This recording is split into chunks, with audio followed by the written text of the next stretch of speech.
In terms of things that we could have seen coming from a mile away, it goes the sun rising in the morning, and Trump's media company tanking in the stock market, along with any profits that the suckers who bought shares in it were hoping to take.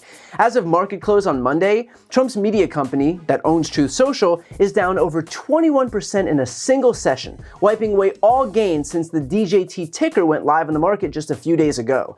The reason for the massive losses? Well, that's simple. The company released its finances, showing that business genius Donald Trump's company reported a net loss of $58 million in 2023, with revenue of just $4.1 million. Now, admittedly, I'm not a math guy, but earning only $4 million on losses of $58 million doesn't seem great. To put things into perspective here, for those not versed in the intricacies of the stock market, Nvidia is basically the hottest company in the world right now. Here's what that stock looks like over the last 5 years. Nvidia is trading at about 37 times revenue. Trump Media, by contrast, with losses of $58 million on $4 million in earnings, is trading at 1,600 times revenue. That means Trump Media is trading at over 40 times higher than the hottest stock in the world, all while showing an absolutely dismal balance sheet. If I had to pick an analogy here, I would probably liken this to the Hindenburg. The fact is that this isn't a real company. It is an influence campaign. It's Donald Trump selling garbage shares of a loser company, all predicated on the allure of his brand. And it's actually a pretty apt microcosm for how Trump's brand operates, because he frames it as the hottest thing on the face of the earth and convinces the rubes who love him to pay for it, and yet when you take even a cursory glance under the hood, it becomes abundantly clear that it is trash. And of course, the people who get screwed over are the people dumb enough to believe in a guy who was just found liable for fraud in a New York courtroom to the tune of $500 million. So while I certainly don't want to victim shame here, I'm sorry, but if you can watch Donald Trump get hit with a fraud verdict literally just this past month and still give this guy your money, then you kind of deserve what's coming to you. In fact, while the right decries the mainstream media as fake, here's a bunch of those journalists themselves warning of what would happen only a few days later. This sounds like a pump and dump. Wouldn't you, if you were still New York AG, wouldn't you be prosecuting somebody for this? If you go and buy the stock, let's say from him, you're actually buying from him, and it goes down, if you sell it, you will have a tax loss. I think that the value is essentially worthless. If they went to market and tried to sell $3 billion, the value of the stock would go to zero, practically immediately. Followed, of course, by Jesse Waters and other Fox hosts mocking those journalists for what would inevitably come to pass just days later. Jesse, the liberal litigators made President Trump much more wealthy. It's like an own goal. It's karma, Jessica. Yep. And it's so funny the Democrats have been bragging about Biden's stock market, and now they're like, oh, it's a ploy. The whole stock market's a ploy. And Joy Reid wants to investigate Trump, but not Nancy Pelosi. Talk about a pump and dump. Nancy and Paulie P have been pumping and dumping their whole lives. Pillow talk. All of a sudden, he happens to know exactly when and where to sell and what to buy. Yep. Just happens to be his wife's the Speaker of the House. Come on, Jessica. The whole market is a pump and dump. Eventually, stock market's going to correct, and everybody on the inside is going to sell, and everybody else is going to be sitting here like, what just happened? This is the way life is. What do you think the Clinton Foundation was? Clinton Foundation was 1,000 times worse than Truth Social going public. It's listed on a stock exchange. It's got transparency. Instead, the Clinton Foundation just goes to the Saudis while she's Secretary of State and says, pay up. They give her $20 million and they use it on their daughter's wedding. 25. Come on, Jessica. The whole thing is a scam. Take $2 billion like Jared Kushner. The whole thing is a scam. The Clintons don't even know what business is. They just know how to fleece it. I mean this honestly.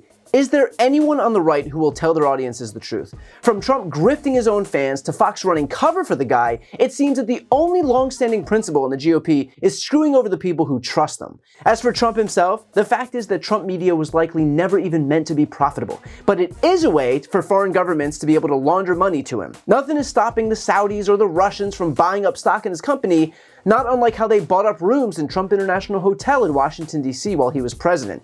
Here's Trump's ghostwriter warning about exactly that. I have to get your take on something he said, because I was rereading today your thoughts when he came down that escalator, announced he was running for president, and said because he wrote The Art of the Deal that made him qualified, and you said, well, great, I'll run for president since I'm actually the one who wrote it. He was asked today about this idea of maybe taking foreign money to help with his legal troubles. This is what he said in response to that. I think you'd be allowed to, possibly. I don't know. I mean, if you go borrow from a big bank, many of the banks are outside of this. As you know, the biggest banks, frankly, are outside of our country. So you could do that, but I don't need to borrow money. I have a lot of money. Do you think he'd do that? 100% without any question. In a New York minute, or a London minute, or a Middle Eastern minute. But he is more than willing to do anything right now. I mean, look at his range of remarks over the last month or two. I would say even earlier in his presidency, many of the things he said over the last several weeks would have eliminated him, would have destroyed him. But he is, as a writer in the New York Times said today, he is now a gangster. You know, he's a mafia don. He's, you know, it's mind-boggling to think that this is a person who people can look at and say, oh, he's a reasonable choice to be president of the United States. He belongs in a prison. The fact is that Trump has always made sure that there is a way that hostile foreign governments and bad actors would be able to pay him. Trump media is absolutely no different. Rest assured, Donald Trump will always find a way to grift money from rich people while screwing over the little guy in the process.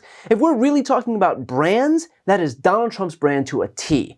And yet, still he'll pretend that that's not the case because his ability to grift that money relies on selling himself a certain way. Trump can't admit that he's a business failure because his whole brand is predicated on this bogus notion that he's rich and savvy, when clearly he's neither of those things. Frankly, all he has to show for himself is a lifetime of failed licensing deals that have almost unilaterally gone down in flames. Trump Airlines, Trump Steaks, Trump Vodka, Trump Mortgage, Trump The Game, Trump Wine, Trump Magazine, Trump University, Trump's casinos, all failures and frauds, all leading to a presidency that ended in 2 impeachments and 4 indictments and 91 criminal charges. Donald Trump wants to convey an image of success, but all he has to show for himself are failures. So this should go without saying, but I'll repeat it here. Do not give money to Donald Trump. Do not buy his NFTs, don't donate to his campaign, and certainly do not invest in his stock. If you're even thinking about giving money to Donald Trump, consider instead setting it on fire in the middle of the street, because at a bare minimum, there will be some modest entertainment value in just watching it burn. Before you go, I need some help. Please subscribe to this channel and do your part to help grow the progressive media ecosystem. I don't do sponsorships or paid ads, I won't ask for money, but just subscribing to this channel goes a really long way, and it helps get the message out to more people. The subscribe button is right here on the screen. You can also subscribe to my Spanish language channel, which I made to reach those crucial Spanish-speaking voters. That link is on the screen too. And finally, if you want to listen to my audio podcast, you can follow that link as well. Thanks so much for watching.